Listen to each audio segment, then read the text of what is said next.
نہیں اٹھایا۔ آئیے، رمضان کے مہینے کی پہلی فضیلت یہ ہے کہ اللہ رب العزت نے اس مہینے کو اپنی ایک فرض عبادت کے لیے چنا، اور وہ کون سی عبادت ہے؟ جسے ہم روزہ کہتے ہیں۔ صبح سے لے کر مطلب سورج نکلنے سے لے کر سورج غروب تک ہم بھوکے رہتے ہیں، پیاسے رہتے ہیں، کوئی چیز کھاتے پیتے نہیں، یاد رکھیں، ٹھیک؟ 100% جس کو کہیں گے ایبسٹیننس، جس کو کہیں گے دور رہتے ہیں ہر کھانے اور پینے کی چیزوں سے، ٹھیک؟ لیکن روزہ صرف فزیکل بھوکے رہنے کا نام نہیں، یہ بات بھی غلط فہمی لوگ۔ روزہ حقیقت میں ہم بھوکے اس لیے رہتے ہیں کہ روحانی اعتبار سے اسپریچول ڈیولپمنٹ ہم میں ہو، اس لیے ہم فزیکلی جو ہے بھوکے رہتے ہیں۔ لیکن اگر ہم بھوکے رہیں اور اس کے بعد روزے نے ہمیں کوئی چینجز نہیں لائے، بلکہ روزے میں اور چڑچڑاہٹ بڑھ گئی، عام دنوں میں تو کام کرتے، روزے میں کام بھی نہیں کرتے، اور یہ بہت غصے میں ہے بہت سے لیے کہ روزہ ہے نا تو اب کچھ نہیں بول سکتے، تو پھر اس کا مطلب روزہ ہمیں وہ چیز نہیں لا پایا جس کے لیے وہ دیا گیا تھا۔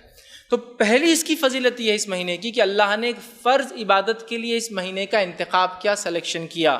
میں سمجھتا ہوں اتنی فضیلت بھی ہمارے لیے بہت جو ہے چیزوں کو سمجھا دے رہی ہے۔ روزہ فرض ہے، اسلام میں 5 چیزیں ایسی ہیں جو فرض ہے نا، بنی الاسلام علی 5، صحیح بخاری کی روایت ہے، اسلام کی بنیادی آپ صلی اللہ علیہ وسلم فرمایا 5 چیزوں پر ہے۔ پہلا، گواہی دو کہ اللہ کے سوا کوئی معبود برحق نہیں اور محمد صلی اللہ علیہ وسلم اس کے بندے اور رسول ہیں۔ دوسرا، نماز قائم کرو۔ تیسرا، روزہ رکھو۔ چوتھا، زکوٰۃ دو۔ اور 5واں، حج کرو اگر اللہ نے استطاعت دی ہے تو گویا روزہ تیسرے نمبر پہ آ جاتا ہے۔ ہمیں چاہیے کہ ہم روزہ رکھیں، تو روزہ فرض ہے۔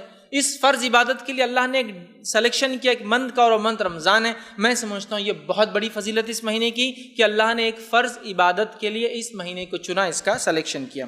دوسری چیز وہ یہ ہے، رمضان کی دوسری فضیلت وہ یہ ہے تاکہ انسان عبادت کرے تو اللہ رب العزت اس مہینے میرے اور آپ کے لیے اس کو بند کر دیتا ہے جو عبادت سے روکتا ہے، بہکاتا ہے اور انسانوں کو برائی کی طرف لے جاتا ہے۔ نبی اکرم صلی اللہ علیہ وسلم فرماتے، اور یہ متفق علیہ، صحیح بخاری سے مسلم کی حدیث، آپ نے فرمایا رمضان کا مہینہ شروع ہوتے ہی آسمان کے تمام دروازے کھول دیے جاتے ہیں، مطلب جنت کے تمام دروازے کھول دیے جاتے ہیں، جہنم کے سارے دروازے بند کر دیے جاتے ہیں، اور تمام سرکش جن اور شیاطین قید کر دیے جاتے ہیں۔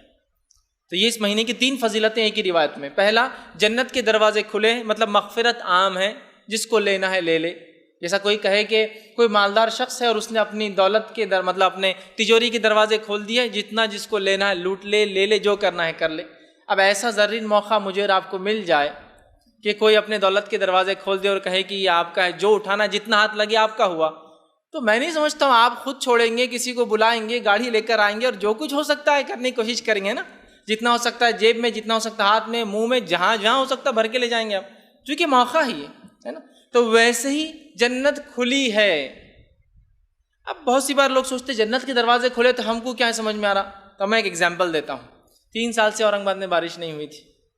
اب اگر 3 سال بعد ایسی خبر آئے تھوڑے دن بعد کہ جائکواڑی ڈیم کے پورے دروازے کھول دیے گئے ہیں، تو یہاں بیٹھے بیٹھے خوشی ہوتی، مطلب اگلے سال پانی کی کمی نہیں ہوگی۔ دروازے کھلے وہاں پیٹھن میں 50 کلومیٹر دور، خوشی ہوتی اورنگ آباد والوں کو۔ تو ایک دروازہ وہاں کھلا ہے صرف ایک نعمت کا، پانی کا، تو خوشی محسوس ہوتی ہے نا، ارے ہاں اب اگلے سال پانی کا مسئلہ نہیں ہوگا انشاءاللہ۔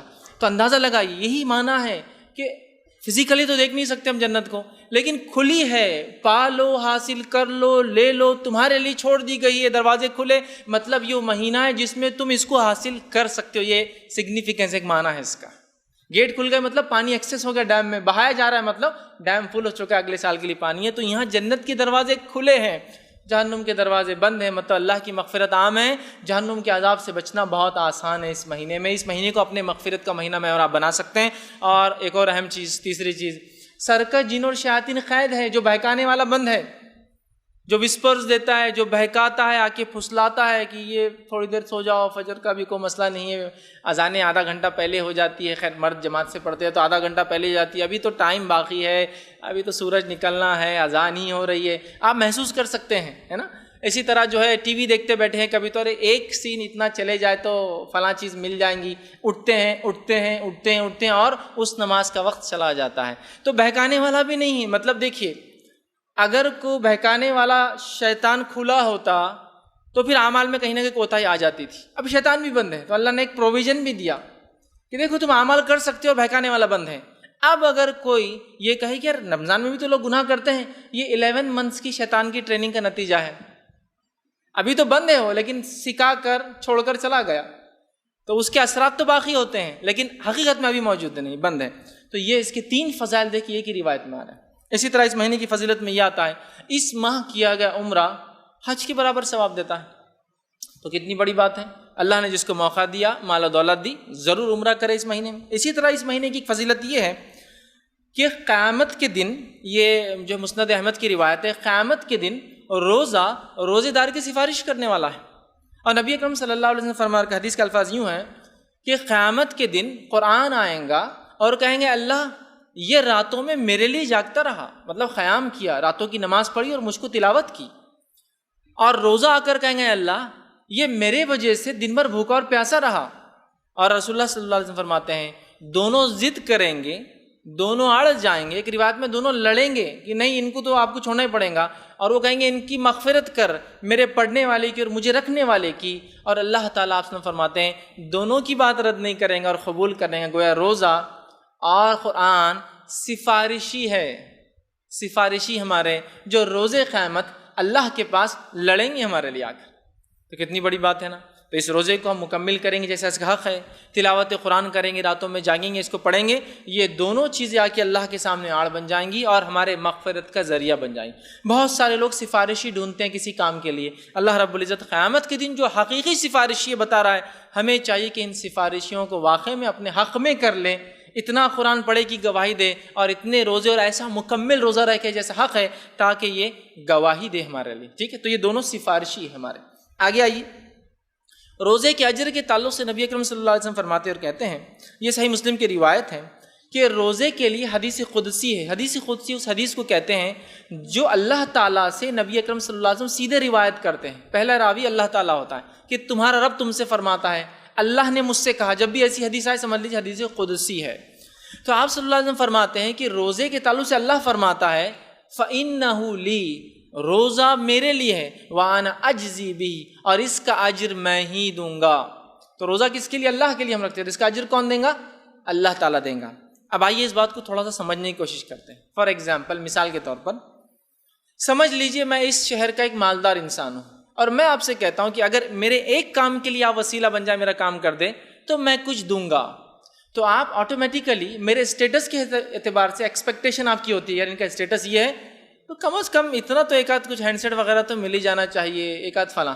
اسٹیٹس اور ہے تو ایک آدھ ٹو ویلر کا تو ایکسپیکٹیشن ہو سکتی ہے کہ اگر یہ کام ان کا ہو جائے تو ہوتا ہے نا. اب اورنگ آباد شہر کا سب سے مالدار انسان کہے کہ یہ کام کر دیے تو کچھ دوں گا، ایکسپیکٹیشن چینج ہو جاتی ہے آپ کی. مہاراشٹر کا سب سے مالدار انسان کہے کہ آپ کو کچھ دوں گا، ایک کام کیا، ایکسپیکٹیشن بڑھ جاتی ہے. انڈیا کا سب سے مالدار انسان کہے کچھ دوں گا، دنیا کا سب سے مالدار انسان کہے کچھ دوں گا تو ایکسپیکٹیشن کتنی ہائی ہوتی ہے نا. اللہ کہہ رہا ہے روزہ رکھو کچھ دوں گا، ایکسپیکٹیشن کم از کم یہ تو ہو سکتی کہ سب سے چھوٹی جنت تو ہونا ہم کو. کوئی پلاٹنگ کرنے والا اگر پلاٹنگ نکالتا ہے اپنی زمین میں تو اس کو ساتھ دینے والا سوچتا ہے سب سے چھوٹا پلاٹ تو بھی کم از کم مجھے ملنا چاہیے، ہوتا ہے نا. بٹ نیچر ہے چونکہ اس کے پاس جو چیزیں وہ پلاٹس ہیں وہ بھی دے سکتا ہے آسانی سے. تو اللہ تعالیٰ کہہ رہا ہے روزہ میرے لیے ہے تو بندو اجر میں دینے والا ہوں. کیا ایکسپیکٹ کرتے اللہ سے ہم لوگ؟ کم از کم اپنی مغفرت. اس کا معنی ہے کہ جنت، کم از کم کچھ نہیں تو سب سے چھوٹی جنت.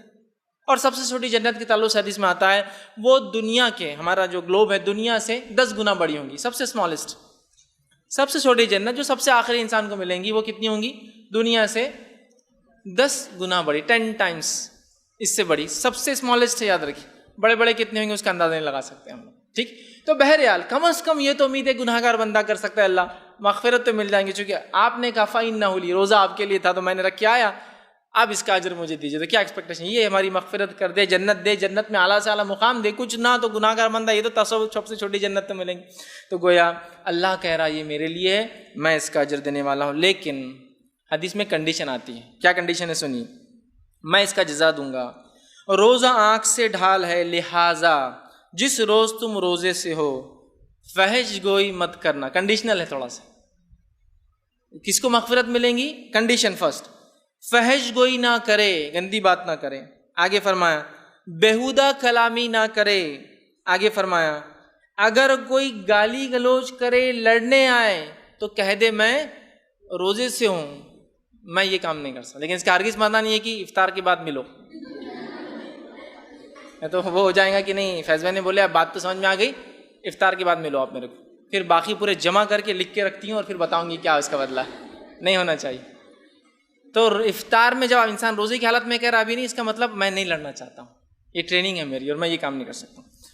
تو وہ کہہ دے اشارے سے کہ میں روزے کی حالت میں ہوں. پھر فرمایا اور کہا روزے دار جو ہے، اور آپ نے فرمایا اس ذات کی قسم جس کے ہاتھ میں محمد صلی اللہ علیہ وسلم کی جان ہے، روزے دار کی منہ کی ریح ہوا اللہ تعالیٰ کو مشک کی خوشبو سے زیادہ پسند ہے.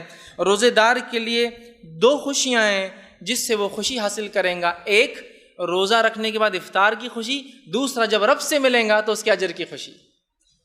تو روزے کا اجر تو اللہ دیں گا، لیکن کنڈیشنل ہے، کوئی بھی غلط کام اس پہ ہم سے نہ ہو پائے. اور 30 ڈیز تک جب کوئی غلط کام دن میں نہیں ہو رہا ہے، انسان احتیاط کر رہا ہے، رات میں تلاوت قرآن، تراویح، تہجد، سحر اور تمام چیزیں، تو 1 منتھ کی ٹریننگ انشاءاللہ زندگی بدلنے کے لیے کافی. آئیے اسی طرح روزے کی فضیلت یہ ہے کہ متفق علیہ صحیح بخاری صحیح مسلم کی روایت ہے، اور روزے دار کے لیے جنت کا اسپیشل ایک ڈور ہے جس کے ذریعے وہ گزرنے والے ہیں.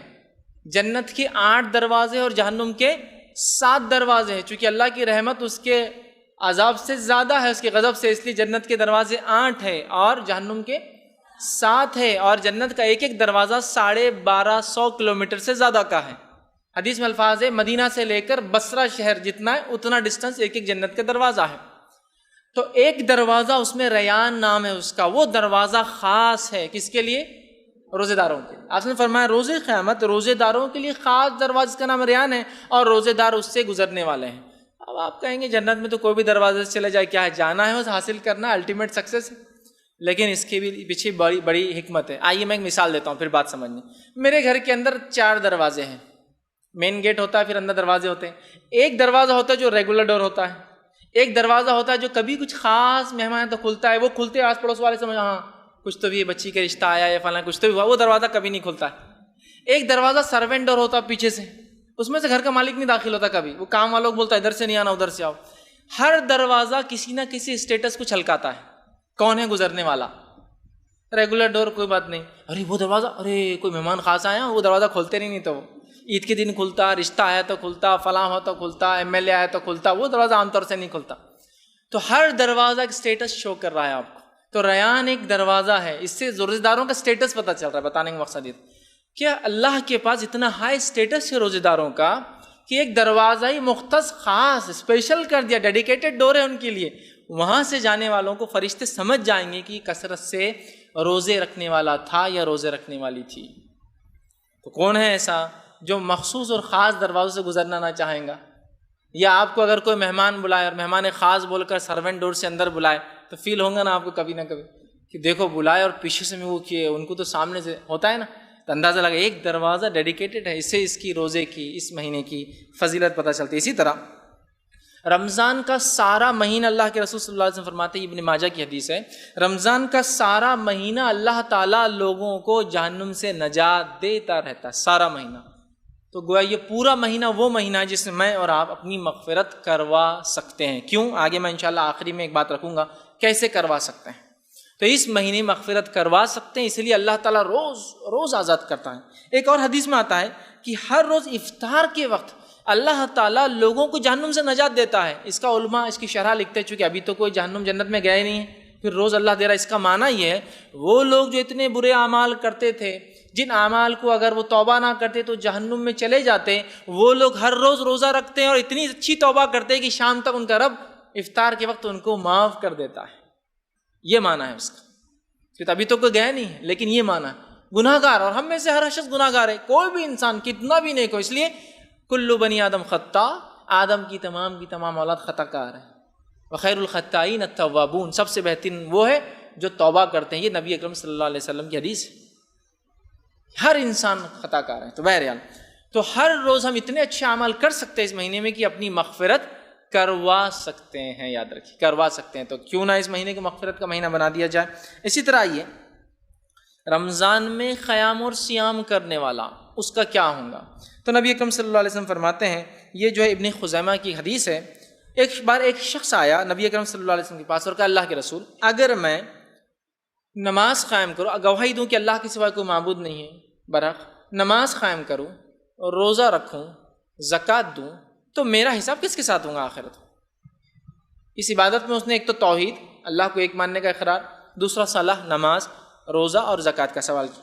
تو نبی اکرم صلی اللہ علیہ وسلم فرمایا اگر تو توحید پر چلتا ہے، نماز قائم کرتا ہے، روزہ اور زکوٰۃ دیتا ہے، تو روز قیامت تیرا حساب اور کتاب جو ہوں گا، آپ سے فرماتے ہیں حساب و کتاب صدیقین اور شہداء میں ہوں گا. اور صدیقین اور شہداء نیکسٹ 2 درجے ہیں انبیاؤں کے بعد والے. 4 درجے انبیاؤں کے بعد 3 درجے ٹوٹل. فرسٹ اسٹیٹس انسانوں میں سب سے ہائیسٹ لیول ہے وہ انبیاء، اس کے بعد سیکنڈ اسٹیٹس ہے صدیقین، تھرڈ اسٹیٹس ہے شہداء، اور فورتھ ہے صالحین. تو سیکنڈ اور تھرڈ کیٹیگری مطلب میرٹ میں تو نہیں ہوں گا لیکن ڈسٹنکشن اور فرسٹ کلاس میں چلا جائے گا، چونکہ وہ تو انبیاؤں کے لیے اسپیشل ہے نا وہ. تو ہم سیکنڈ یا تھرڈ کیٹیگری میں ہو سکتے ہیں نتیجے کے اعتبار سے. اب کسی انسان کو یہ کہہ دیا جائے کہ اتنا سلیبس ہے، اتنا پڑھنا ہے، اتنے کوشچنس ہیں، کوشچنس بھی ڈسپلے کر دیا جائے، آنسرز بھی بتا دی جائے، اور کہے کہ بس اگر اتنا لا لو تو پرسنٹیج ہی ملے گا. تو اگر اتنا بھی کوئی نہ کر پائے تو اس سے زیادہ گناہ گار، احمق، بیوقوف، کمتر، کمزور، بد نصیب، بغیر عقل والا انسان نہیں ہو سکتا. ٹھیک. اب آئیے رمضان